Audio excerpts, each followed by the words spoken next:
Hello दोस्तों, कैसे हैं आप लोग। जैसा कि हम लोगों का मॉडल पेपर प्रैक्टिस सेट चल रहा है। ये हमारा 40 क्वेश्चन का प्रैक्टिस सेट है।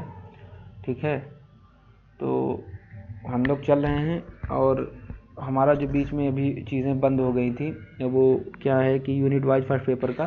तो आज हमारा उसमें आएगा जनसंख्या, वो भी 40-50 क्वेश्चन आएगा। और हमारे सब्जेक्ट जो एंशिएंट हिस्ट्री है ये तो हमारा ये उसमें चल रहा है, पूरा सिलेबस के अकॉर्डिंग 40 क्वेश्चन रहेगा। उसमें 50 क्वेश्चन हमारा रहेगा फर्स्ट पेपर में जनसंख्या का, सारा सिद्धांत सारी थियरी उससे रिलेटेड। और बाकी क्या है कि 50 क्वेश्चन हमारा यूनिट 1 जो हमारा स्रोत है, सोर्सेज एंशिएंट हिस्ट्री का, उस पर आज क्वेश्चन हम लेकर आएंगे। अभी इस मॉडल पेपर में हमारे जो 40 क्वेश्चन हैं उससे हम लगाते हैं। आप अपनी तैयारी के देखिए कैसे क्या है क्या नहीं। ठीक, चलते हैं हम लोग अपने पहले क्वेश्चन की तरफ। पहला क्वेश्चन क्या कह रहा है, नवपाषाण युगीन पुरातात्विक स्थलों उनकी विशेषताओं के संदर्भ निम्नलिखित को सुमेलित कीजिए। ठीक, सुमेलित कीजिए।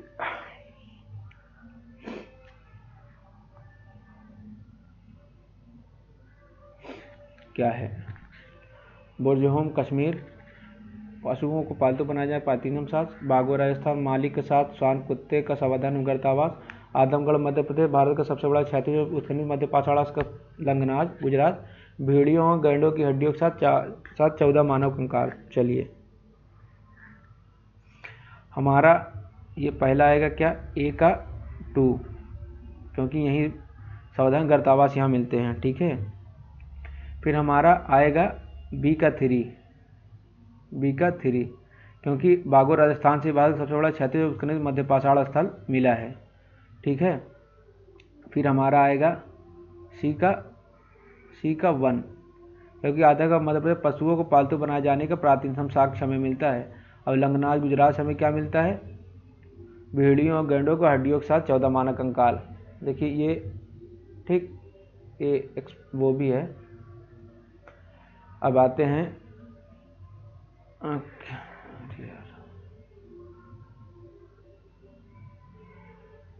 Question number 2। क्या कह रहे हैं, भारतीय उपमहाद्वीप के प्रागैतिहासिक संस्कृतियों के संदर्भ निम्नलिखित कथनों पर विश्लेषणात्मक परीक्षण कीजिए।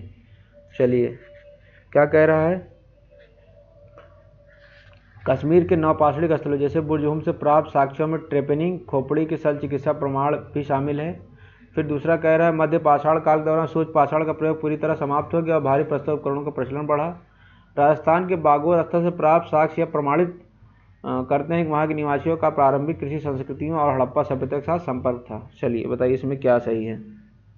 केवल एक सही है, केवल 1 और 3 सही है, 2 और 3 सही है, सभी सही है। देखिए इसमें पॉज करिए, आंसर लगाइए, फिर आगे बढ़िए, क्योंकि मैं तेज़ी, क्योंकि मैंने सेट किया है, मुझे आंसर क्या है मुझे पता है। ठीक है, मैं लगा के आगे बढ़ जाऊँगा। ठीक,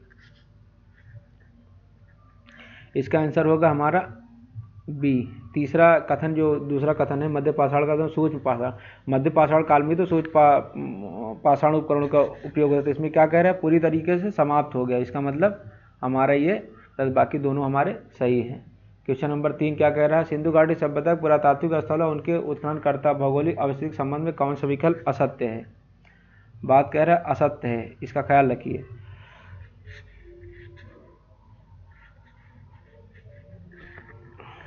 हड़प्पा रावी नदी के तट पर दयाराम साहनी द्वारा उत्खनित, धौलावीरा लूनी नदी के तट पर कचकरण जेपी जोशी द्वारा उत्खनित, बनावली गग्गा नदी के तट पर आर.एस. बिष्ट द्वारा उत्खनित, या फिर राखीगढ़ी भोगवा नदी के तट पर एस.आर. राव द्वारा उत्खनित। क्या इसमें से असत्य है।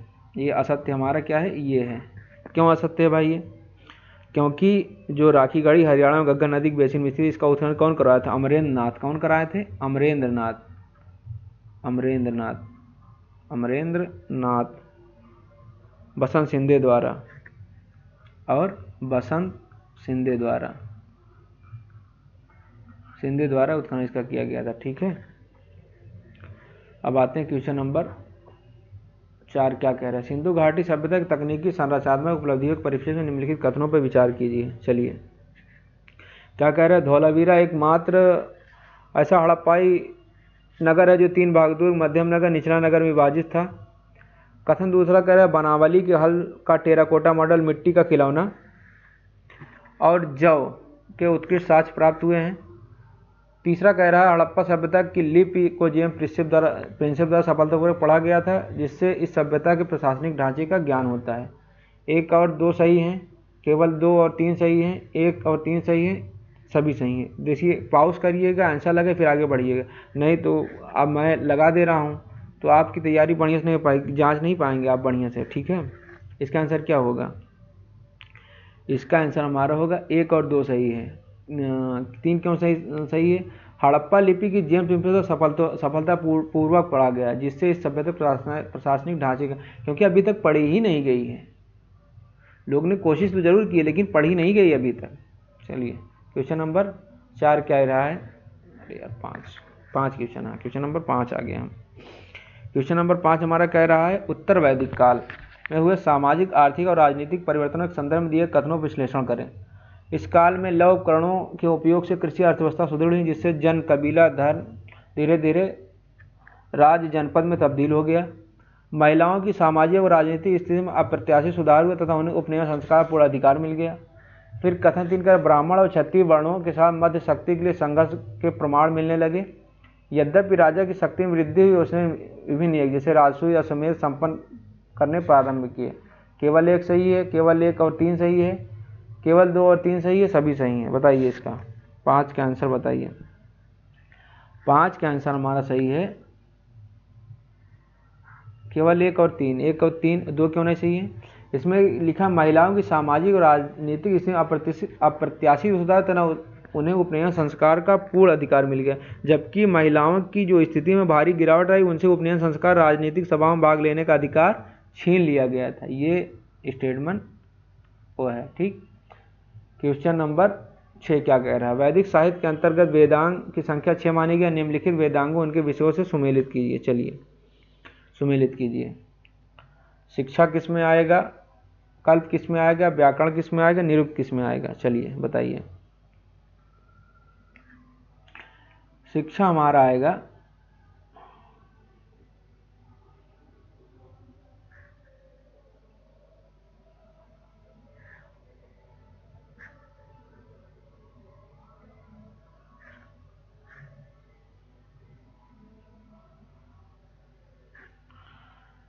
शिक्षा हमारा आएगा किससे? उच्चारण से, ए का 2। ठीक, फिर और कल्प किससे आएगा? कल्प हमारा आ जाएगा कर्मकांडों से। ठीक है, कर्मकांडों से। व्याकरण भाई व्याकरण में ही जाएगा,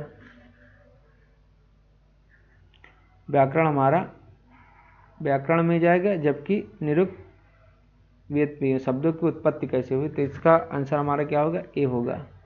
ठीक, क्वेश्चन नंबर 7 क्या कह रहा है? 6ठी महाशताब्दी ईसा पूर्व 16 महाजब में उनकी राजधानी के संदर्भ निम्नलिखित को सही सुमेलित कीजिए। चलिए सुमेलित कीजिए। इसमें से कौन किसकी राजधानी रही है? कौशल की राजधानी क्या रही है? अंक क्या है? वत्स की, अस्मक की क्या रही है? चलिए, कौशल की राजधानी अपनी क्या थी? कौशल की राजधानी क्या थी? श्रावस्ती थी। एक अथिरी किस में है? एक अथिरी इसमें है। ठीक, बाकी और में है नहीं, मतलब ये सही है। बाकी क्या रहा? बी का 1। अंक की राजधानी क्या थी? चंपा थी। क्या थी? चंपा, ए चंपा। ठीक, और क्या रहेगा? सी का 2 क्या करें? वत्स की कौशाम्बी, अस्मक की पोतन या पोटली। ठीक, ये आंसर। क्वेश्चन नंबर 8 क्या करें? मगध साम्राज्य के उत्कर्ष में उस पर शासन करने वाले राजवंशों के संदर्भ में कौन सा कथन पूर्ण सत्य है? सत्य की बात कह रहा है। मगध साम्राज्य पर शासन करने वाला प्रथम ऐतिहासिक राजवंश मौर्य वंश था। क्या ये बात सही है? हर्यवंश शासक अजातशत्रु ने अपने पिता बिंबिसार की हत्या कर सत्ता प्राप्त किया, प्रथम बौद्ध संगीति का आयोजन करवाया। क्या ये बात सही है? शशनाग वंश ने कलिंग को मगध में मिलाया और एक राट की उपाधि धारण की। नंद वंश के शासक महापद्म ने सिकंदर के समय भारत पर शासन किया था। कौन सा सत्य है? Question number 8।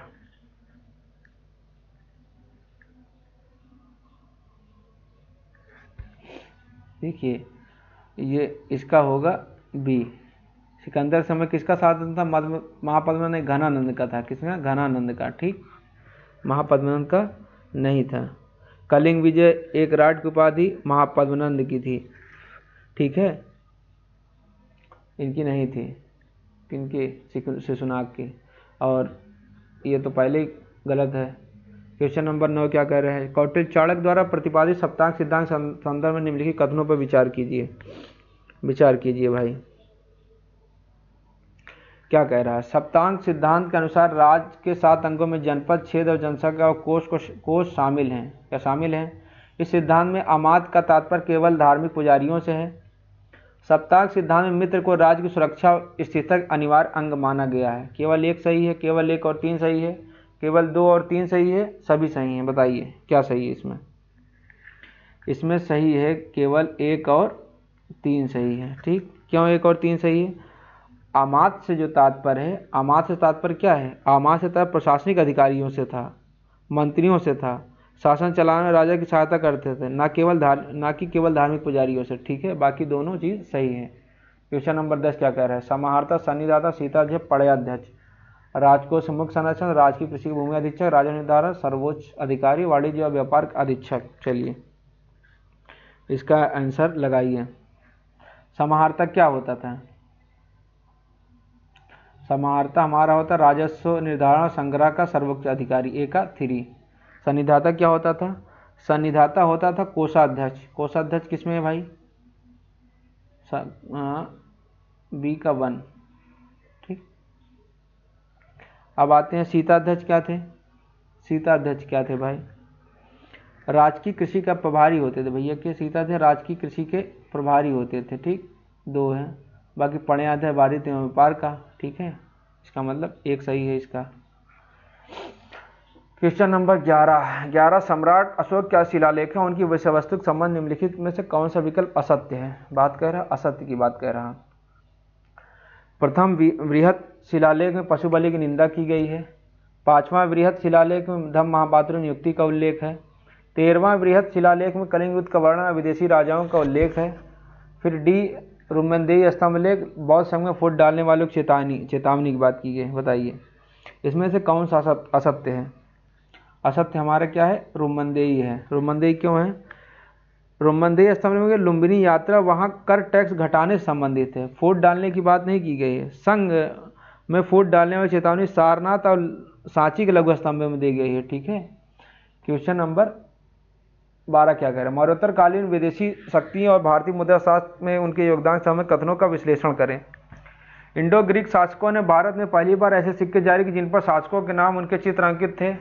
इंडो ग्रीक शासकों के द्विभाषी सिक्कों ने प्राचीन खरोष्टी और ब्राह्मी लिपियों को पढ़ने में रोसेटा स्टोन का कार्य किया। कुषाण शासक विन कटफिशन ने भारत के सबसे पहले शीशे सिक्के जारी किए। केवल 1 सही है, केवल 2 और 3 सही है, केवल 1 और 2 सही है, सभी सही हैं। क्वेश्चन नंबर 12 बताइए 12 क्या सही है? 12 का सी सही, 1 और 2 सही है, 3 क्यों सही है? कुषाण शासक भीम कटफिशन ने भारत में सबसे पहले शीशे सिक्के जारी किए। अरे भैया सातवाहनों ने सबसे पहले शीशे सिक्के जारी किए थे। कुषाणों ने सर्वाधिक शुद्ध सोने के सिक्के चलाए थे। ठीक है, क्वेश्चन नंबर 13 कुषाण काल में विकसित हुई मथुरा कला शैली निम्नलिखित में से कौन से एक प्रमुख विशेषता रही है? मथुरा शैली के प्रमुख विशेषता क्या रही? इसमें मुख्य रूप से नीले भूरे रंग के शिष्ट पत्थर का उपयोग किया गया। इस शैली का अत्यधिक यूनानी रोमन प्रभाव दिखाई देता है। इसमें बुद्ध की मूर्तियों के साथ साथ जैन तीर्थंकर और हिंदू देवी देवताओं की मूर्तियों का भी निर्माण धब्बेदार लाल बलुआ पत्थर से किया गया। इस कला शैली का विकास मुख्य रूप से अमरावती और नागार्जुन कोंडा क्षेत्र में हुआ। इसका आंसर हमारा होगा सी। क्या होगा? सी क्यों है? क्योंकि मथुरा शैली पूर्णतः कौन शैली? स्वदेशी है। इसमें धब्बेदार लाल बलुआ पत्थर का प्रयोग कर बौद्ध, जैन और ब्राह्मण धर्म की मानवाकार मूर्तियाँ बनाई गई। ठीक है, जो नीला पत्थर है, ये नीले पत्थर ये उसमें आती है, इसमें नीले पत्थर का उपयोग गांधार कला शैली में हमें मिलता है। ठीक है, क्वेश्चन नंबर 14 क्या कह रहा है, गुप्त साम्राज्य की प्रशासनिक संरचना को उसकी भौगोलिक इकाइयों और उनके प्रमुख अधिकारियों के साथ सम्मिलित कीजिए। भुक्ति, विषय ग्राम, मौर्यकालीन नगर प्रशासन, विषयपति, ऊपरी, गोप, ग्रामिक। चलिए क्वेश्चन नंबर 14 का आंसर बताइए। 14 का आंसर क्या होगा?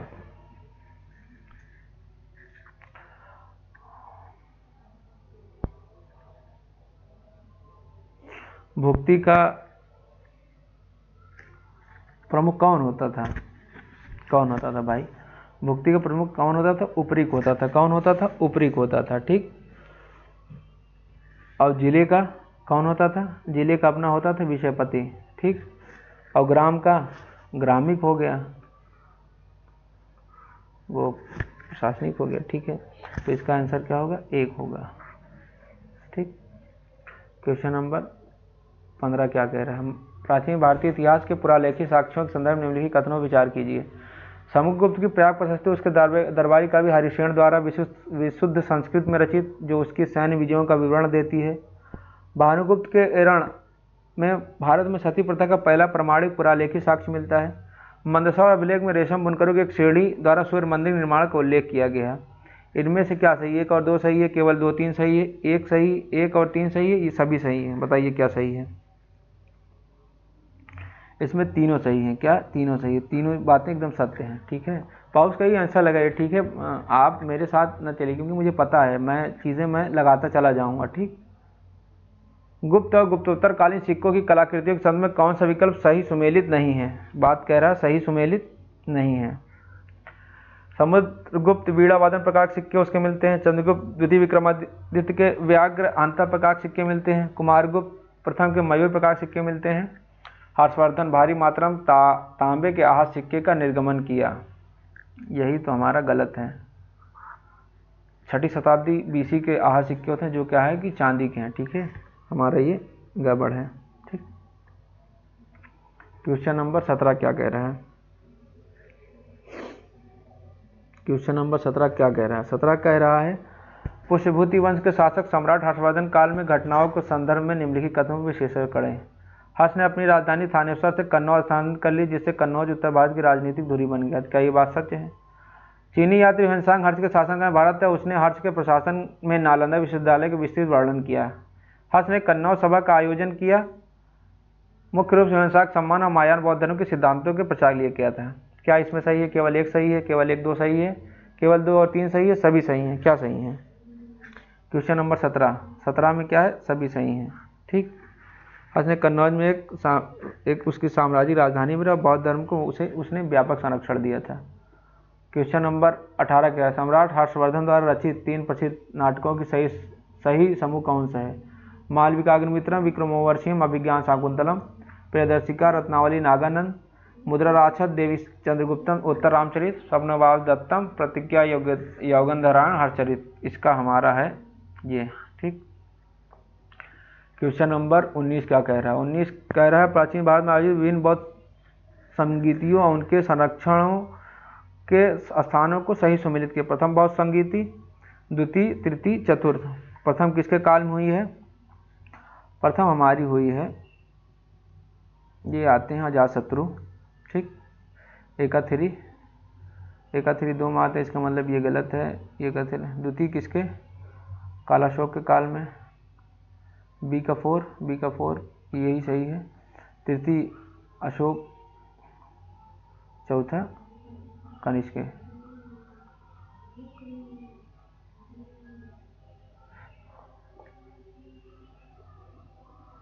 चौथा हमारा किसके काल में है? कनिष्क के शासन काल में। ठीक। क्वेश्चन नंबर 20 क्या करें? जैन धर्म के दार्शनिक सिद्धांतों के संदर्भ निम्नलिखित में से क्या त्रिरत्न का हिस्सा नहीं है? त्रिरत्न का हिस्सा क्या नहीं इसमें से? सम्यक दर्शन, सम्यक ज्ञान, सम्यक आचरण या सम्यक आजीवक, क्या वो नहीं है? क्वेश्चन नंबर 20 बताइए। 20 का सम्यक आजीव, ये इसका हिस्सा नहीं है। ठीक। सम्यक आजीव क्या है? बौद्ध धर्म के अष्टांगिक मार्ग हैं। ये क्या है? ये बौद्ध धर्म का अष्टांगिक मार्ग है। अष्टांगिक मार्ग में आते हैं। अष्टांगिक मार्ग किसे? बौद्ध धर्म के। ठीक।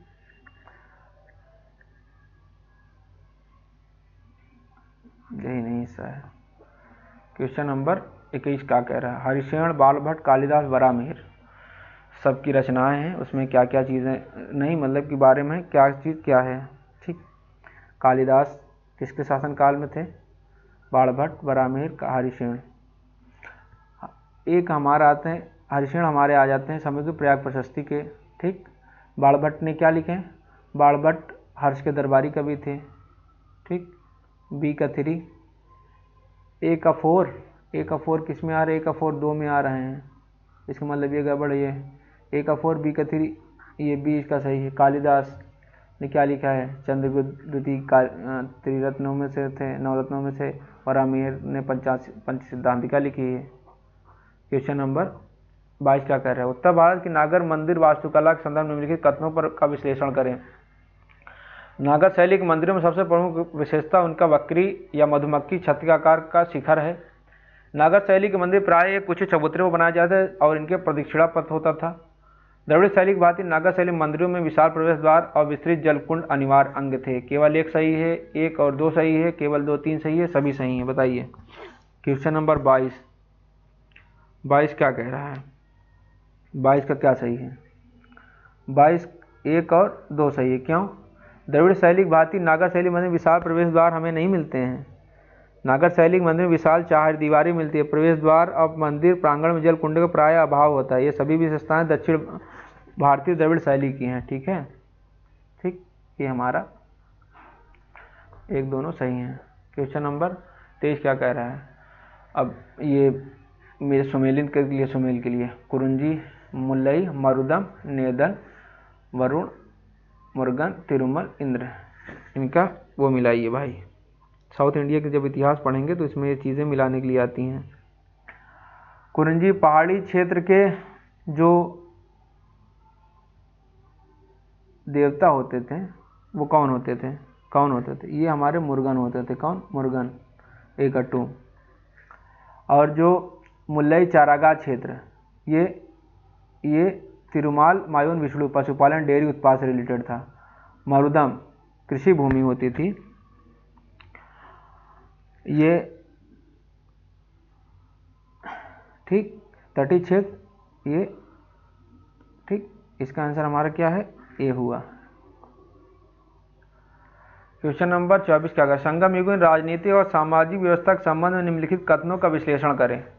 संगम काल के तीनों प्रमुख राजवंश चेल, चोर, पांडे के क्रमशः शाही प्रतीक धनुष, बाघ और मछली थे।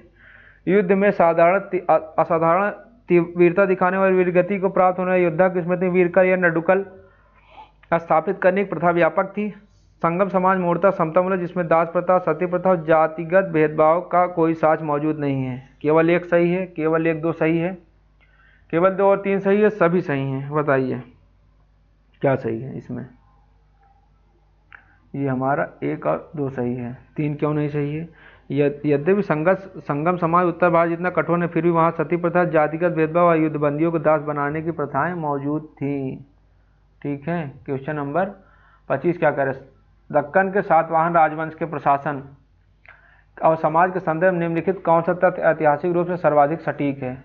उन्होंने भारत में पहली बार विश्व संस्कृत में अपनी सभी अभिलेख उत्कीर्ण करवाए।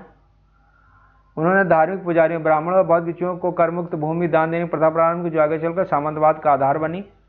उनका समाज पूर्णतः मात्र सत्तात्मक, जहाँ केवल महिलाएं सिंहासन पर बैठ सकती थी। उन्होंने रोमनों के साथ सभी प्रकार के समुद्री व्यापार को प्रतिबंधित कर दिया था। चलिए क्वेश्चन नंबर 25 बताइए,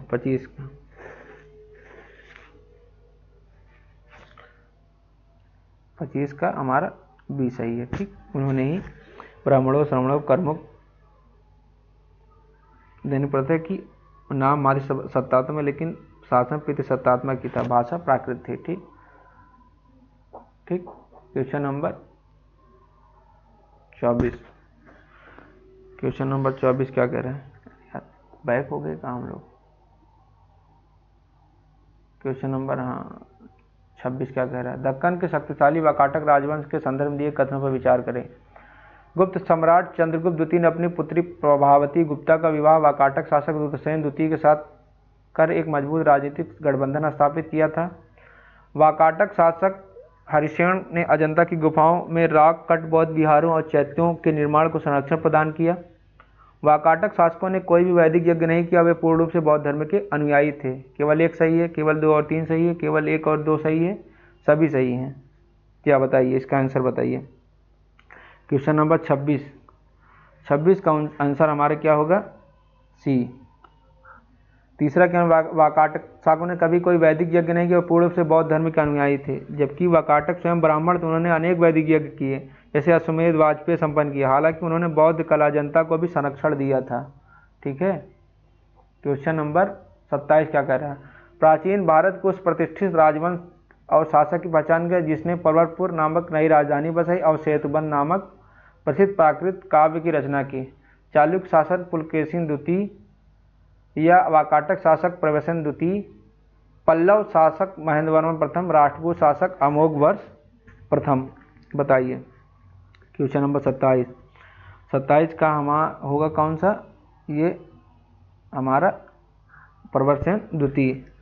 एक महान विद्वान जिसने प्राकृत भाषा मराठी भाषा में सेतुबंध या रावण बहू की रचना की और प्रबलपुर शहर की स्थापना की थी इसने। ठीक है। क्वेश्चन नंबर 28 आते हैं, कांचीपुरम के पल्लव राजवंश की कला और वास्तुकला के संबंध में कथनों पर विश्लेषण करें। वह महेंद्र वर्मन प्रथम ने पल्लव वास्तुकला की शुरुआत की, जिसके तहत पहाड़ों काटकर रॉक कट गुहा मंदिरों का निर्माण किया गया। नरसिंह वर्मन प्रथम मामल्ल के शासनकाल महाबलीपुरम के प्रसिद्ध एकाश्मग्रस्त मंदिरों का निर्माण किया गया। पल्लवों की वास्तुकला विशुद्ध रूप से उत्तर भारतीय नागर शैली पर आधारित थी, जिसमें वक्री शिखर का प्रयोग हुआ। केवल एक सही है, केवल एक और दो सही है, केवल 2 और 3 सही है, सभी सही हैं। देखिए पॉज करिए, आंसर लगे फिर आगे बढ़िए। ठीक है, नहीं तो मुझे पता है मैं लगाया हूँ, मैं करता हुआ निकल जाऊँगा। ठीक, तो आपको अपनी तैयारी देखनी है कि मैं कितने क्वेश्चन पुटअप कर पा रहा हूँ, कितनी मेरी तैयारी अच्छी हो गई है। ये हमारा इसका आंसर क्या होगा 28 का हमारा होगा 1 और 2 सही है। 3 क्यों नहीं सही है? 3 इसलिए नहीं सही है कि पल्लव वास्तुकला जैसे कांचीपुरम का कैलाश संबंधित दक्षिण भारतीय द्रविड़ शैली का प्रारंभिक रूप मानी जाती है, ना कि किसकी, नागर शैली का। ठीक है, नागर शैली का नहीं, द्रविड़ शैली की मानी जाती है। क्वेश्चन नंबर 29 क्या कहता है, ये पल्लव शासन उनके सांस्कृतिक वास्तुशिल्प उपलब्धियों का सही सुमेलित के लिए कहा गया है। सिंह विष्णु, महेंद्र वर्मन प्रथम, नरसिंह वर्मन प्रथम, नरसिंह वर्मन द्वितीय, राज सिंह। चलिए सुमेलित करते हैं। सिंह विष्णु जो हमारे क्या हैं, पल्लव वंश के क्या माने जाते हैं, संस्थापक माने जाते हैं। ए का 4 किस में है, 2 में, ये दोनों गलत हो जाते हैं। फिर हमारे क्या, महेंद्र वर्मन ने क्या किया था, महेंद्र वर्मन ने मतविलास प्रहसन लिखा था। किसने, मतविलास प्रहसन लिखा था। ठीक, और नरसिंह वर्मन प्रथम ने क्या बनवाया, रथ मंदिर बनवाए थे क्या। ठीक, नरसिंह वर्मन द्वितीय राज सिंह ने कांचीपुरम के प्रसिद्ध कैलाशनाथ मंदिर का निर्माण किया था। तो ये किस में आ रहा है, ए का 4, बी का 3, ये आ रहा है हमारा, इसमें आ रहा है। क्वेश्चन नंबर 30 आते हैं। 30 क्या कह रहा है, बादामी के चालुक्य वंश के सबसे प्रतापी शासक पुलकेशिन द्वितीय की सैन्य सफलताओं का प्रामाणिक विवरण किस अभिलेख में है। बहुत आसान क्वेश्चन है। ठीक है, लगा लेंगे आप सब भाई, असिस्टेंट प्रोफेसर बनने वाले हैं, नेट क्वालिफाई हैं, JRF भी कई होंगे। तो क्वेश्चन नंबर, दक्कन के राष्ट्रकूट राजवंश के संबंध निम्नलिखित कथनों पर विचार कीजिए। दंती दुर्ग ने चालुक्य शासक कीर्तिवर्मन द्वितीय को पराजित कर राष्ट्रकूट साम्राज्य की स्थापना की थी। राष्ट्रकूट शासक कृष्ण प्रथम ने एलोरा में एक पूरी पहाड़ी काट कर प्रसिद्ध एकाश्मक कैलाश मंदिर का निर्माण करवाया था। राष्ट्रकूट शासकों ने धार्मिक कट्टरता की नीति अपनाई, अपने साम्राज्य में जैन और मुस्लिम व्यापारियों के प्रवेश पर पूर्ण प्रतिबंध लगा दिया था। केवल 1 सही है, केवल 1 और 2 सही है, केवल 2 3 सही है, सभी सही हैं। क्वेश्चन नंबर 31 का हमारा 1 और 2 सही है। 3 क्यों नहीं सही है भाई, 3 क्यों नहीं सही है? राष्ट्रकूट अत्यधिक धार्मिक सहिष्णु थे, उन्होंने जैन धर्म को आश्रय दिया, मुस्लिम व्यापारियों को मस्जिदों के निर्माण की अनुमति इन्होंने दिया था। ठीक है, प्रतिबंध नहीं लगाया था। ठीक, क्वेश्चन नंबर 32 क्या कह रहा है, ये सुमेलित के लिए चोल साम्राज्य के प्रांतीय प्रशासनिक इकाइयों उनके समकक्षों को सुमेलित करने के लिए कहा गया है। चलिए सुमेलित करते हैं। मंडलम किसे कहा जाता था, मंडलम हमारा होता था, क्या होता था, मंडलम होता था क्या, प्रांत होता था। ठीक, और वलनाडु क्या होता था, वलनाडु हमारे क्या होते थे, कमिश्नरियाँ होती थी। क्या, कमिश्नरियाँ। ए का 4, बी का 3, ए का 4, बी का 3, ये तो इसमें एक में ही आ गया। नाडु क्या होती थी, नाडु हमारी क्या होती थी, नाडु हमारे जिले होते थे। क्या, नाडु जिले होते थे, और कुर्रम सबसे छोटी गांव की। ठीक, क्वेश्चन नंबर 33 क्या करें, चोल स्थानीय स्वशासन और उनकी वरीयम प्रणाली के संदर्भ में कथनों का विश्लेषण करें। परांतक प्रथम को उत्तर मेरूर अभिलेख से ग्राम सभा महासभा गठन और चुनाव प्रक्रिया की विस्तृत जानकारी मिलती है। चुनाव कुट बोलाई या पॉट टिकट नामक लॉटरी प्रणाली के माध्यम से किया, जहां उम्मीदवार के नाम ताड़ के पत्तों पर लिखे जाते थे। चुनाव लड़ने के लिए कोई योग्यता निर्धारित नहीं थी, कोई भूमिहीन व्यक्ति आसानी वरीयम का सदस्य बन सकता था। बताइए, केवल एक सही है, केवल एक और दो सही है, केवल 2 3 सही है, सभी सही हैं। यही इसमें से यही गलत है। क्या है? यही। जब ये गलत हुआ तो केवल 1 और 2, क्योंकि योग्यता का निर्धारण था, जमीन का वो थी। उसके बाद ठीक है, क्वेश्चन नंबर 34 क्या कह रहा है? 34 सुमेलन के लिए कह रहा है, दक्षिण भारतीय द्रविड़ मंदिर वास्तुकला के तकनीकी शब्द उनके अर्थ संरचना को सुमेलित कीजिए। विमान क्या होता था, गोपुरम क्या होता था, गर्भगृह क्या होता था, मंडप क्या होता था? चलिए, ठीक, क्या होता था?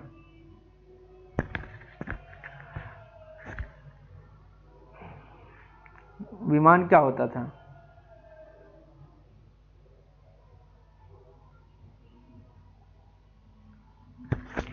ये हमारा विमान होता है, गर्भगृह के ऊपर में पिरामिड नुमा या सीढ़ीदार संरचना होती थी। ठीक है। गोपुरम क्या होता था? गोपुरम क्या होता था? गोपुरम हमारा होता था ये, ठीक। और गर्भगृह ये हमारा ये होता था, ठीक। तो हमारा किस में आ रहा है? ये हमारा आ रहा है बी में। पॉज करिए, लगाइए आप लोग आंसर दोस्तों, आपको खुद ही पता चल जाए किस लेवल का क्वेश्चन बना रहे हैं। प्राचीन भारतीय मंदिर वास्तुकला की उस शैली को क्या कहा, जिसका विकास दक्कन क्षेत्र में चालुक्य और होयसलों के अधीन हुआ और जो नागर तथा द्राविड़ शैलियों का मिश्रित रूप है? कलिंग शैली, पंचायतन शैली, वेसा शैली, भूमिज शैली? बताइए। क्वेश्चन नंबर 35 का आंसर क्या होगा? इसका विकास दक्कन और चालुक्यों से मदीना और जो नागर तथा द्रविड़ शैलियाँ क्या थी? ये हमारी थी वेसा शैली, ठीक। क्या थी? वेसा शैली। नागर और द्रविड़ वास्तुकला का एक हाइब्रिड रूप, जिसका विकास दक्कन, चालुक्य जैसे ऐहोल और बादामी के मंदिर पर किया गया। क्वेश्चन नंबर 36 क्या?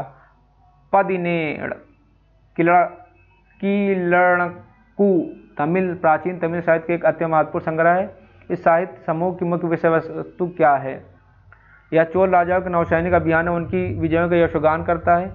यह 18 लघु ग्रंथों का संकलन है, जो मुख्य रूप से नीतिशास्त्र, नैतिकता और दार्शनिक विषयों पर आधारित है। यह तमिल व्याकरण और भाषा विज्ञान के कठोर नियमों का संग्रह है। यह दक्षिण भारत के प्रारंभिक व्यापारिक मार्गों और बंदरगाहों का तकनीकी विवरण प्रस्तुत करता है। बताइए 36 का क्या है हमारा?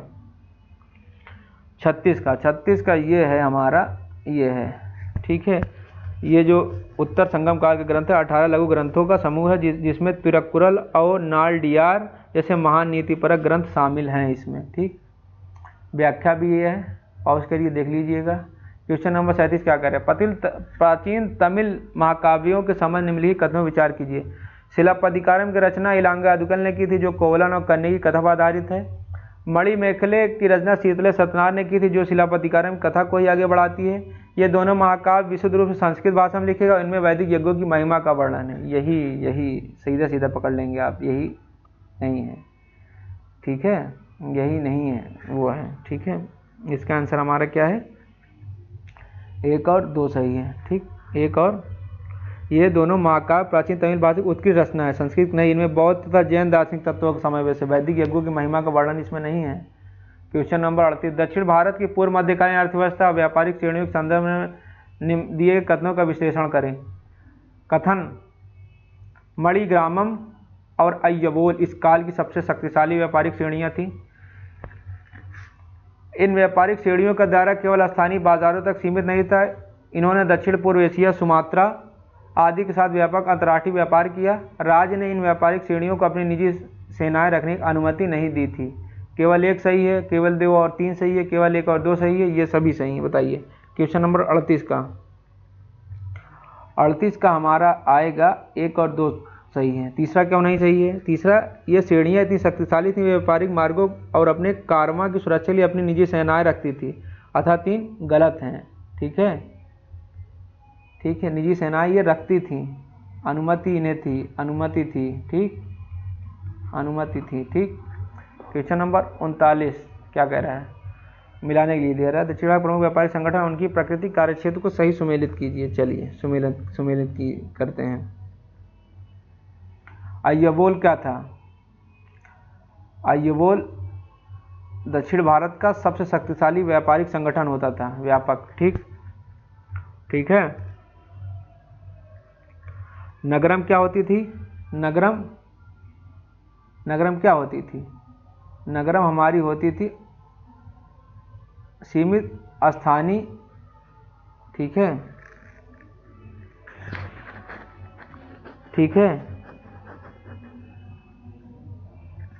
ठीक। अब अंजुमन्नम क्या था? ये मलाबार तट पर सक्रिय यहूदी, ईसाई और मुस्लिम व्यापारियों का वो होता था, नाना देशी विदेशी और विभिन्न देशी व्यापारियों का बहुराष्ट्रीय। ये हमारा क्या होगा? ये हमारा होगा बी सही है। ठीक। क्वेश्चन नंबर 40 क्या कह रहा है? 40 कह रहा है दक्षिण भारत में भक्ति आंदोलन पड़े था अलवार और नयनार संतों के संदर्भ में कौन सा कथन पूर्णतः सत्य की बात कर रहा है? अलवार संतों की संख्या 63 जो भगवान शिव को उपासक थे, और नयनार संतों की संख्या 12 जो विष्णु को उपासक थे। अलवार संतों की संख्या 12 थी जो भगवान विष्णु के उपासक थे, और नयनार संतों की संख्या 63 थी जो भगवान शिव के उपासक थे। इन दोनों संप्रदायों ने मंदिरों और मूर्ति पूजा का कड़ा विरोध किया था, केवल निर्गुण ब्रह्म की उपासना पर बल दिया। अलवार संतों के साहित्य का सबसे प्रसिद्ध संकलन क्या है? तेवरम कहलाता है। कौन सा सही है? कौन सा सही है? हमारा ये सही है बी। ठीक। दक्षिण भारत में 12 अलवार संतों ने भगवान विष्णु की और 63 नयनार संतों ने भगवान शिव की सगुण भक्ति का प्रचार किया। ठीक। अलवारों का संकलन लईरा दिव्य प्रबंधम है, जबकि तेवरम किसका है? तेवरम है हमारा किसका? तेवरम है नयनारों का। किसका है? नयनारों का। और अलवारों क्या है? अलवारों का नल ईरा दिव्य प्रबंधम है। नल ईरा दिव्य प्रबंधम है। ठीक। हमारा ये भी सही है। ठीक। तो दोस्तों हमारा ये 40 क्वेश्चन का जो मॉडल पेपर हमने कंप्लीट कर लिया है। अब हमारा जो क्या है कि बच हमारा रहा है वो 50 क्वेश्चन जनसंख्या का MCQ लेकर आएंगे टॉपिक वाइज, और हमारा जो यूनिट फर्स्ट है हमारा एंशिएंट हिस्ट्री का जो स्रोत है उसका 50 MCQ लेकर आऊँगा मैं अभी। ठीक है। आज ही ये चारों वीडियो मेरे अपलोड होंगे, तो दोस्तों बने रहिए आप लोग। ठीक है। दोनों पेपर साथ साथ लेके चल रहे हैं। ठीक है। अपने सब्जेक्ट का भी लेकर चल रहा हूँ मैं, और बाकी उसका भी लेकर चल रहा हूँ क्या है कि GS तो सबके लिए होंगे, बस साइंस बैकग्राउंड चार्जेस के सबके लिए वो हैं। तो फिर दोस्तों मिलते हैं आप लोगों से नए वीडियो में। ठीक है। तब तक के लिए इजाज़त दीजिए।